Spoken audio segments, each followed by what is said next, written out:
बस सच। इस पटल पर आपका स्वागत और कुमार राजेश का प्रणाम। 2019 के लोकसभा चुनाव के दरमियान जिन 7 चरणों में मतदान हो रहे हैं, उनमें से पहले चरण का मतदान कुल 91 सीटों पर 11 अप्रैल को है। इनमें से खास महत्वपूर्ण पश्चिमी उत्तर प्रदेश के कुछ जो महत्वपूर्ण संसदीय क्षेत्र हैं, उनमें ताज़ा जानकारी के मुताबिक बीएसपी और एसपी यानी बहुजन समाज पार्टी और समाजवादी पार्टी का पलड़ा भारी लग रहा है। वहीं दक्षिण बिहार में भी जो कुछ महत्वपूर्ण सीटें हैं जिनमें प्रथम चरण पर ही मतदान होने हैं, वहां कांटे की टक्कर की खबर आ रही है। एक और महागठबंधन जिसमें आरजेडी, कांग्रेस और हम जीतन राम मांझी का है, दूसरी ओर एनडीए में नीतीश कुमार और बीजेपी के हैं। तो इस प्रथम चरण के मतदान के दौरान इन सभी 91 सीटों का लेखा जोखा आपके सामने पेश कर रही है प्रेम कुमार की ये रिपोर्ट। 7 चरणों में चुनाव के बाद सत्ता के साथ किसके लगेंगे फेरे? किनके गले में मतदाता डालने जा रहे हैं वरमाला? किसके माथे पर सजेगा जीत का सेहरा? हर चरण के मतदान पर देश की नजर है। पहले चरण में हैं 20 राज्य की 91 लोकसभा सीट।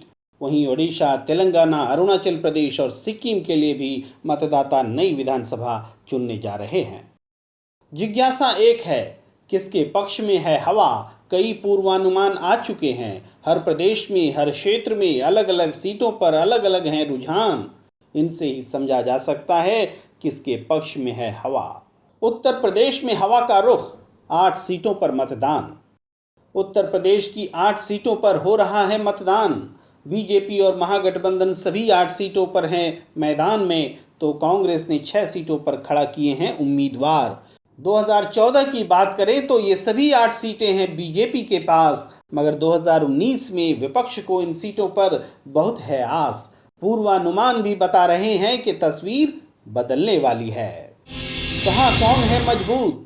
कहा जा रहा है कि मुजफ्फरनगर और बागपत में आरएलडी, तो कैराना में समाजवादी पार्टी और मेरठ में बीएसपी की स्थिति मजबूत है। वहीं गाजियाबाद में बीजेपी का जोर है।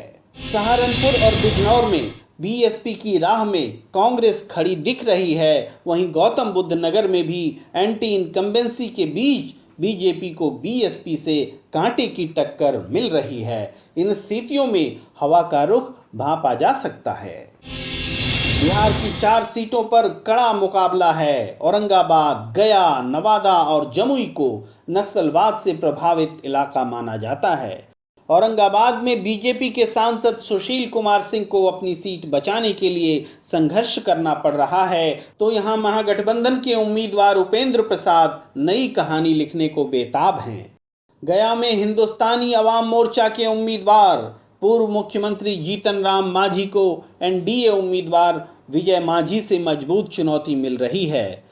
नवादा में एनडीए की लोक जनशक्ति पार्टी के उम्मीदवार हैं बाहुबली सूरजभान के भाई चंदन कुमार, तो उन्हें राष्ट्रीय जनता दल की विभा देवी दे रही हैं चुनौती, जो पूर्व विधायक राज बल्लभ यादव की पत्नी हैं और महागठबंधन की उम्मीदवार। जमुई में एलजेपी के चिराग पासवान को अपनी सीट बचाने की लड़ाई लड़नी पड़ रही है। उन्हें महागठबंधन से भूदेव चौधरी कड़ी टक्कर दे रहे हैं। महाराष्ट्र में 7 सीट हैं। इनमें 6 सीटों पर बीजेपी शिवसेना का कब्जा है। एक सीट भंडारा गोंदिया में उपचुनाव हुआ था, जिसमें एनसीपी ने जीत दर्ज की थी। भंडारा गोंदिया में एक बार फिर एनसीपी का बोलबाला है, मगर बीजेपी इस सीट को प्रतिष्ठा का विषय बनाकर दोबारा हासिल करने में जुटी है। वर्धा में बीजेपी सांसद रामदास तड़स को सीट बचाने की चुनौती है, जबकि कांग्रेस इस सीट पर झंडा लहराने को बेताब है। चंद्रपुर की सीट कभी कांग्रेस का गढ़ थी, मगर पिछले 3 चुनावों में बीजेपी की जीत होती रही। इस बार बीजेपी को सीट बचाने की चुनौती है। नागपुर आरएसएस का गढ़ है। यहां से नितिन गडकरी उम्मीदवार हैं। उन्हें बीजेपी में बगावत कर कांग्रेस में आए नाना पटोले चुनौती दे रहे हैं, मगर यह चुनौती आसान नहीं है।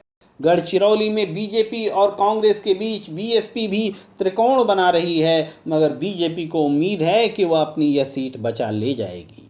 यवतमाल और रामटेक में शिवसेना को अपनी सीट बचाने के लिए कांग्रेस से कड़ी टक्कर लेनी पड़ रही है। दोनों ही सीटों पर बीएसपी की भी मौजूदगी मुकाबले को रोचक बना रही है।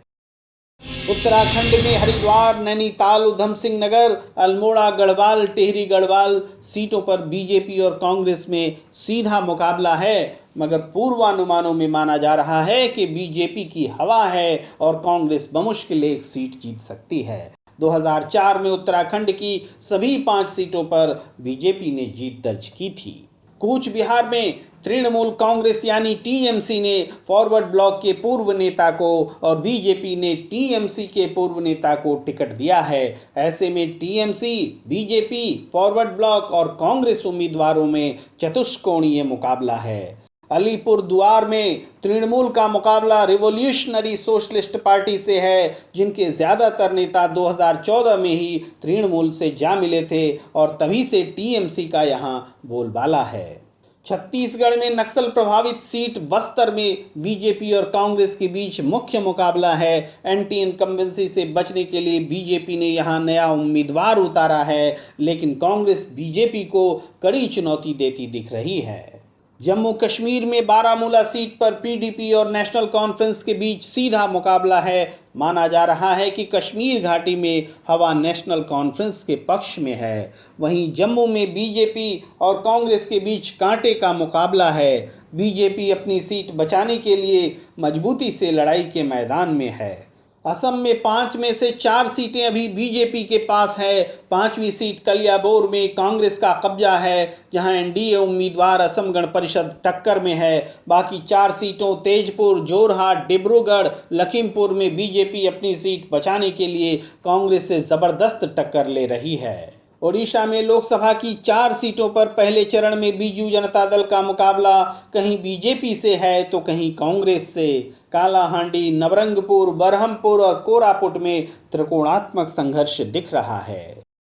आंध्र प्रदेश में तेलुगु देशम पार्टी की हालत पतली है तो वाईएसआर कांग्रेस के लिए हवा मजबूत। 2014 में मिली 15 सीटें बचाने में जुटी है टीडीपी, तो 8 सीटों वाली वाईएसआर कांग्रेस अपनी ताकत दुगनी करने की उम्मीद कर रही है। कांग्रेस खाता खोलना चाहती है तो बीजेपी अपनी 2 सीटें बचाने की जद्दोजहद कर रही है। तेलंगाना की सभी 17 सीटों पर पहले चरण में वोट पड़ रहे हैं। मुख्य मुकाबला टीआरएस और वाईएसआर कांग्रेस में है। कांग्रेस और टीडीपी भी मैदान में जगह बनाने की कोशिश में है। इसी इलाके से बीजेपी के दिग्गज नेता बंगारू दत्तात्रेय कभी सरकार में मंत्री बने थे, पर आज बीजेपी यहां अपने अस्तित्व की लड़ाई लड़ रही है। मेघालय और अरुणाचल में 2-2 सीटों के लिए वोट पड़ रहे हैं, जहां एनडीए और यूपीए के बीच क्षेत्रीय दलों को साथ लेकर एक दूसरे को मात देने की होड़ है। पश्चिम त्रिपुरा, आउटर मणिपुर, लक्षद्वीप, अंडमान निकोबार, सिक्किम, नागालैंड और मिजोरम में एक एक सीट पर चुनाव हो रहे हैं। इन सीटों पर एनडीए और यूपीए में मुकाबला है। त्रिपुरा में लेफ्ट भी चुनाव मैदान में है। कुल मिलाकर पहले चरण में बीजेपी और एनडीए को असम, बिहार, यूपी, छत्तीसगढ़ जैसे राज्यों में नुकसान होता दिख रहा है। वहीं कांग्रेस और यूपीए फायदे में दिख रही है। एसपी, बीएसपी, वाईएसआर कांग्रेस जैसी पार्टियां भी चुनाव में अच्छा प्रदर्शन करती दिख रही हैं। कह सकते हैं कि चुनावी हवा का रुख एक चक्रवात पैदा कर रहा है। इस चक्रवाती मौसम में बीजेपी के लिए सत्ता की डोर को थामे रहना बड़ी चुनौती होगी। For more such videos, please like, comment, subscribe our YouTube channel.